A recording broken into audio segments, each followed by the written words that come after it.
سلام او درناوی ملګرو، د اکسل پروګرام 12 مهمو ترفندونو زده کړې ته تاسو ته ښه راغلاست وایم. هغه څه چې هر ادارې کارکوونکي لپاره ډېر مهم دي چې باید زده یې کړي. که تاسو هم د اکسل زده کړې مینوال یاست، زما چینل سبسکرایب کړئ ترڅو زما چینل څخه د اکسل نورو روزنیزو ویډیوګانو ته هم لاسرسی ولرئ. د ویډیو ادامې لپاره زما سره اوسئ.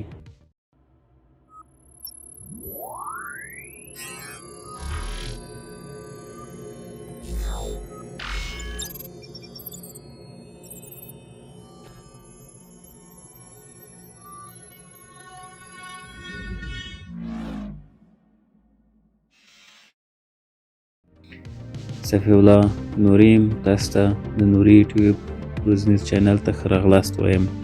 نن په نظر کې لرم د اکسل 12 مهم موارد او ترفندونه تاسو ته تشریح کړم.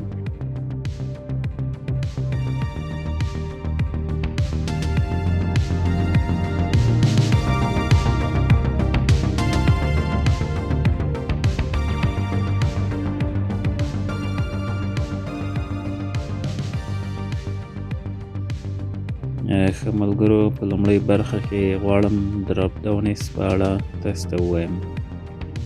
دا تکنیک ډېر ساده دی. تاسو ضرورت لرئ ځینو مواردو کې ځینو حروفو او کلماتو د تکرارېدو مخه ونیسئ. وړتیا نشته چې په زرونو سیلونو کې تاسو بیا ځلې ولیکئ.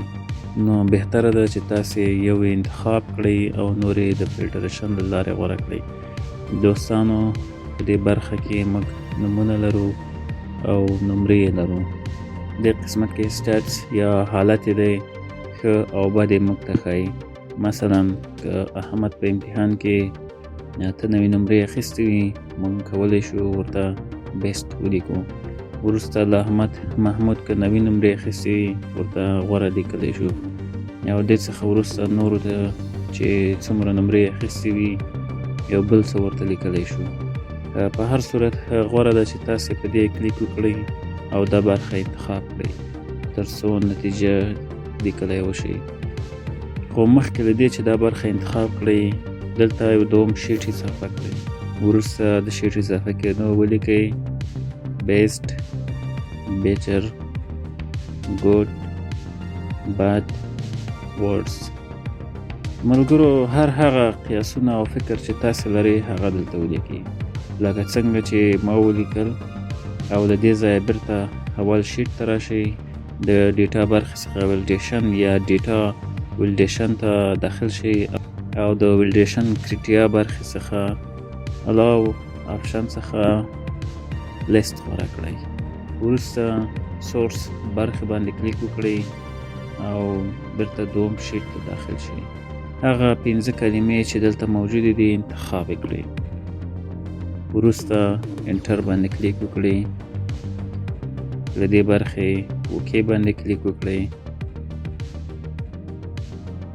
کله چې تاسو بیرته لومړی شیټ ته راشئ، د دې برخې چې کله وګورئ هر یو د دې برخې د فلټریشن آپشن څخه برخمن شوی دی. که دلته کلیک وکړئ، ګورئ چې هغه 15 کلمې چې موږ دوهم شیټ څخه انتخاب کړی وي دلته موجودې دي. هر یو چې وغواړئ له دې ځایه غوره کولی شو. د مثال په ډول پورته کس 8 نوې نمرې اخیستې، کولی شو ورته بیسټ غوره کړو. او آخر ته راځو، ثنا نوم یې 8 نمرې اخیستې، ورته بد غوره کوو. همدې طریقې سره کولی شو ټولو ته یې مشخص کړو. په همدې ډول تاسو کولی شئ یس او نو هم اضافه کړئ.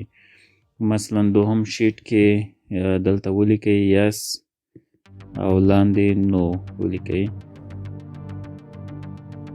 که یس او نو پوښتنې ولرئ، یوه بله برخه دلته اضافه کړئ او انتخاب کړئ. وګورو چې څه کېږي. ډیټا برخې څخه ویلیډیشن ته داخل شئ، همدارنګه لیست غوره کړئ، سورس کړئ، بیرته دوهم شیټ ته راشئ، یس او نو غوره کړئ، انټر او ورپسې اوکې. ګورئ چې دلته فلټر آپشن اضافه شوی او تاسو کولی شئ په اسانۍ سره یس او نو هم انتخاب. او دا طریقه ستاسو د لویو او سترو ډیټابیسونو معلوماتو اپډیټ لپاره ډیره غوره طریقه ده چې تاسو د وخت ضایع کېدو مخه به ونیول شي. ملګرو، هغه څه چې دلته ضروري دي هغه تاسو ته وایم چې دا برخه باید مخکې له مخکې تر کومه ځایه چې ستاسې کار ورسره وي باید انتخاب کړئ، تر څو ستاسو د ډیټا ولیډیشن او هغه ډراپ ډاون برخه اعمال او اجرا شي.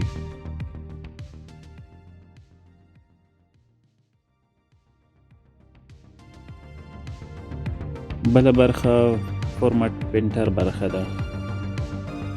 هغه برخه چې زه شخصا ډیره ګټه ترې اخلم. د مثال په ډول یو سیل ته یو رنګ غوره کړئ، د لیک نوعیت هم تغییر کړئ، یو څه یې بولډ کړئ، وروسته د دې که غواړئ همدا تغییرات د سیلونو په نورو برخو هم اعمال شي. دې کار لپاره دا برخه غوره کړئ او فورمټ پرنټر باندې کلیک وکړئ.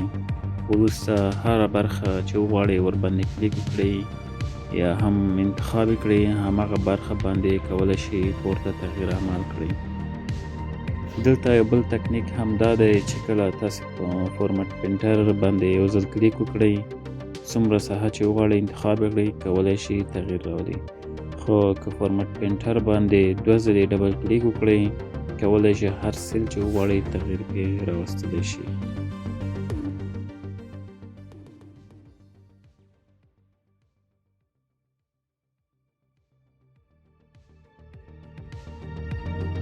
په اکسل کې بل مهم څه ملګرو د نیټې یا تاریخ پورې اړه لري. مثال موږ یو تاریخ لرو د 2022 کال جنوري 1 څخه د همدې کال د دسمبر تر 30 پورې، او موږ نه غواړو دغه نیټه په تېروتنه کې د یو او بل کال نیټې ته تغییر شي. نو لازمه ده دې ستونزې مخنیوي لپاره نیټې ته ریج ورکړو چې د جنوري 1 څخه تر دسمبر 30 پورې دلته درج شي. دې کار لپاره تاسې تر کومه ځایه چې اړتیا لرئ دا برخه انتخاب کړئ او ډیټا برخه ته داخل شي او ډیټا ولیډیشن باندې کلیک وکړئ. دلته ډیټا آپشن غوره کړئ او ډیټا برخه کې بټوین غوره کړئ. وروسته سورس باندې کلیک وکړئ. دې برخه کې موږ نیټه لرو. که دې برخه کې موږ نیټه ولرو انتخابوي، او که ونه لرو 1 د جنوري 2022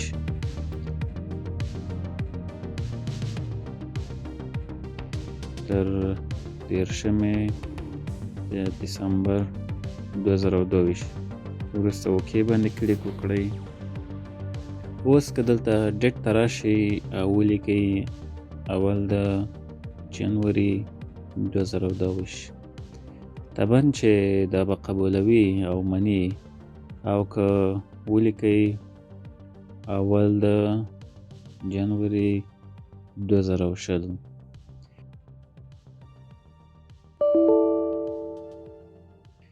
ګورئ ملګرو، تاسو ته به ورننګ درکړي او نه یې مني. دې رقم سره تاسو کولی شئ د مشخصې مودې تاریخ تنظیم او قفل کړئ تر څو ستاسې په کاري برخه کې د تېروتنو مخنیوی وشي.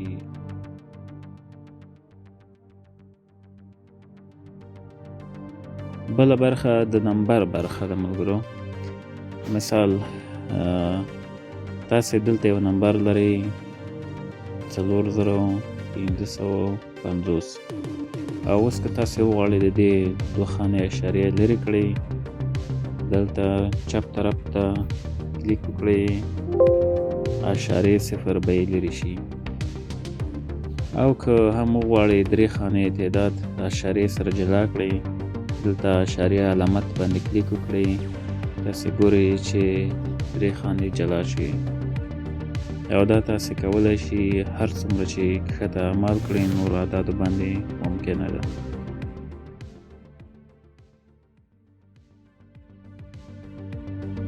بله برخه په اکسل کې د تکراري جملاتو مخنیوي پر رابطه ده. دلته تاسې وینئ 9 څو ځایه تکرار شوی، او که غواړئ 98 90 او 99 چې بې نظیره اعداد یې پاتې شي او نور تکراري اعداد پاک شي.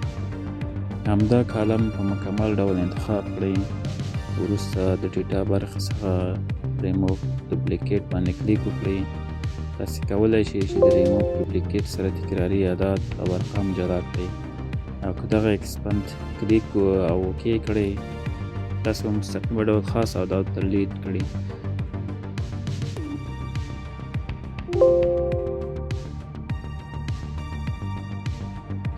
دلته اوس تاسې وینئ چې 78 څو ځایه بیا هم شته. دا په دې دلیل چې نومونه یې فرق کوي او که نومونه یې هم یو شان وای نورو مشخصاتو سره بیا حتما حذف کېده.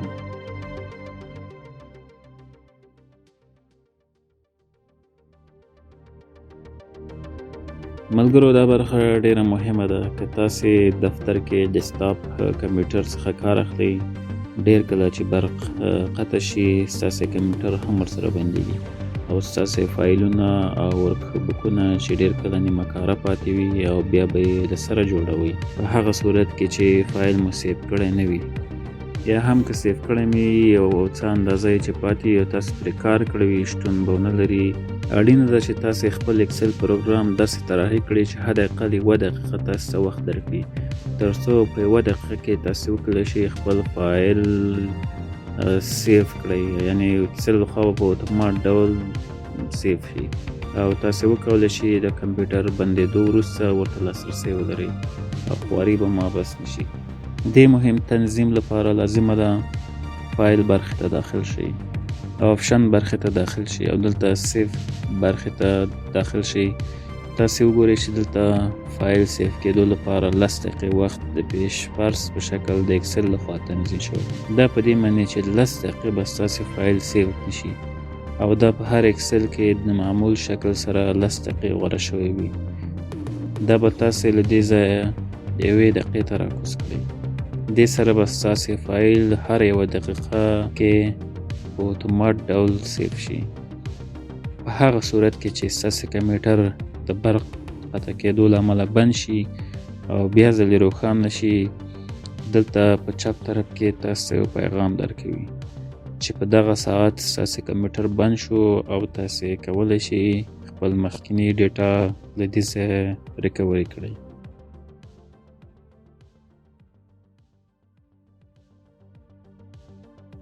بله برخه د فری سپان برخه ده.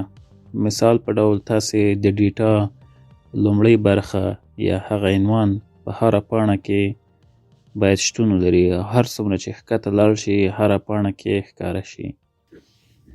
دې کار لپاره ویو برخه ته داخل شي، فری سپانس باندې کلیک وکړئ یا هم فری سټاپ راو باندې کلیک وکړئ او که یو راو ولرئ همدا برخه غوره کړئ او اوس چې څومره ښکته ورشي عنوان به تاسې ته ثابت ښکاره شي.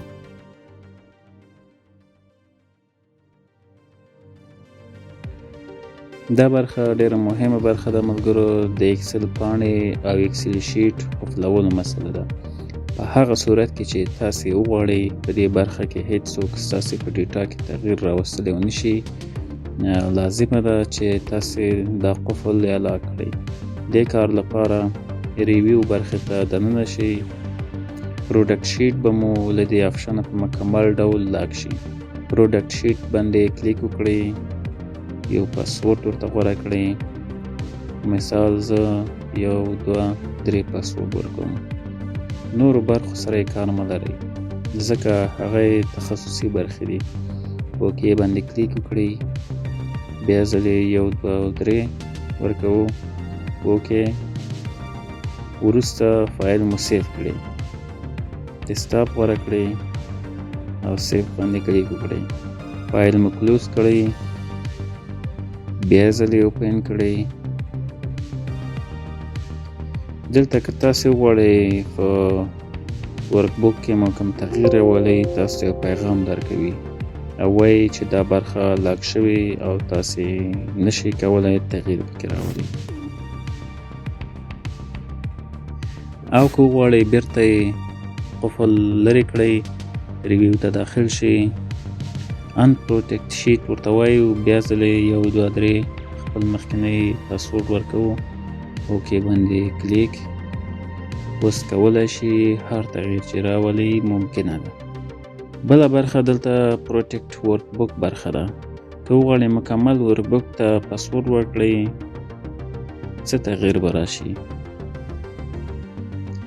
دلته یو پاسورډ غوره کوم، 1 2 3، بیا ځلې 1 2 3 اوکې. دا قفل شو. دې سره به تاسې ونه شئ کولی شیټونو ته تغییر ورکړئ یا شیټ اضافه کړئ، او ریموف کاپي هیڅ کار نشئ کولی. فقط کولی شئ شیټونه وګورئ او تغییر پکې راوستلی نشئ. کولی شئ داخلي موردو کې تغییر راولئ، خو نشئ کولی شیټ ډیلیټ کړئ او یا یې اضافه کړئ.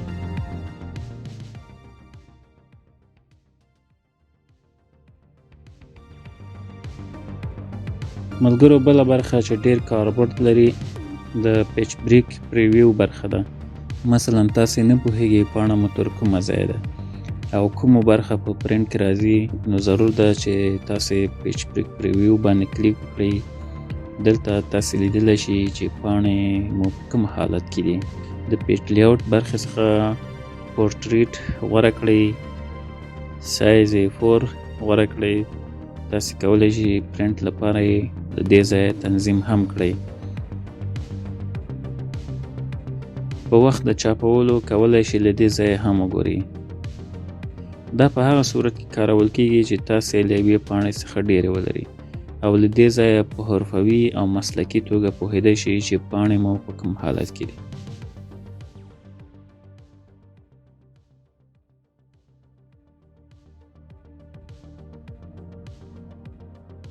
ملګرو، بله برخه پرنټریا برخه ده. پرنټریا په دې معنی که تاسې وغواړئ یو مشخصه برخه پرنټ کړئ، بیا له دې آپشنه ګټه اخیستی شي. دلته کلیک وکړئ او مخکې له دې باید تاسې یوه ساحه انتخاب کړئ. مثال زه غواړم دغه برخه پرنټ کړم. دلته کلیک وکړئ،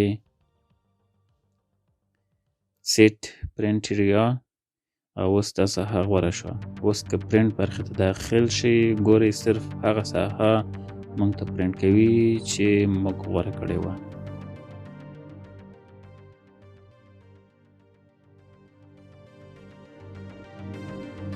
ملګرو، بله برخه د اکسل فایل قفلولو برخه ده. مثال یو فایل غواړو وروسته له تکمیلېدو قفل کړو تر څو نور ورته لاسرسی پیدا نه کړي. دې لپاره سیوز باندې کلیک وکړئ،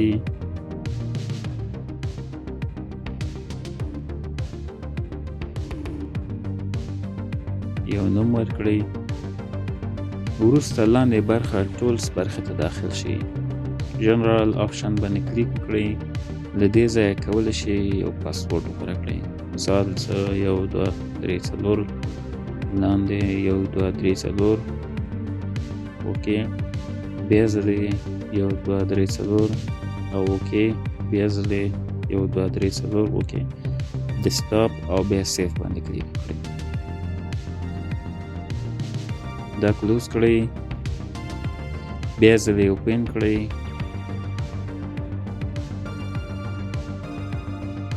وګورئ دا فایل د پاسورډ شامل شوی. تر څو پاسورډ ورنکړو فایل ته نشو داخلېدی. هغه پاسورډ چې مو غوره کړی دلته یې ولیکئ، وروسته اوکې باندې کلیک وکړئ. ملګرو، فکر مو وي چې داسې پاسورډ غوره کړئ چې بیا وروسته مو هیر نشي، داسې نه چې خپل مهم فایلونه له لاسه ورکړئ.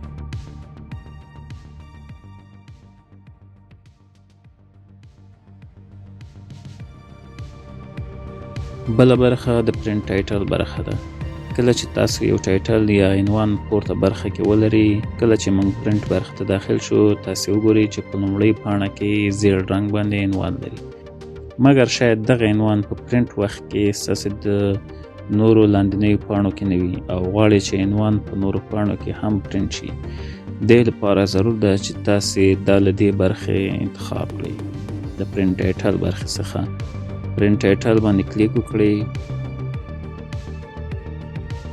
دلته که چپ طرف کې عنوان ولرو، په دې صورت کې columns to repeated left غوره کړئ، او که پورته طرف ته عنوان په دې ډول ولرئ، په دې صورت کې row to repeated tab برخه غوره کړئ. کله چې دلته مو کلیک وکړ، عنوان انتخاب کړئ، وروسته دلته اوکې بټن باندې کلیک وکړئ. دې سره به ستاسې عنوان په ټولو پاڼو کې پرنټ شي. مننه ملګرو چې تر دې ځایه مو زما ملتیا وکړه. دا و د اکسل 12 مهم کاري ترفندونه چې ستاسو لپاره مې چمتو کړي وو.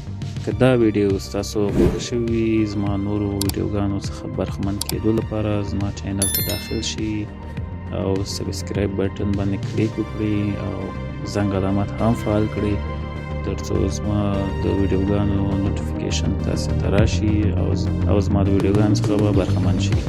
دا کار به ما سره مرسته وکړي تر څو تر دې غوره ویډیوګانې تاسو ته چمتو کړم. درناوی تاسو ټولو ته په الله مسپارم.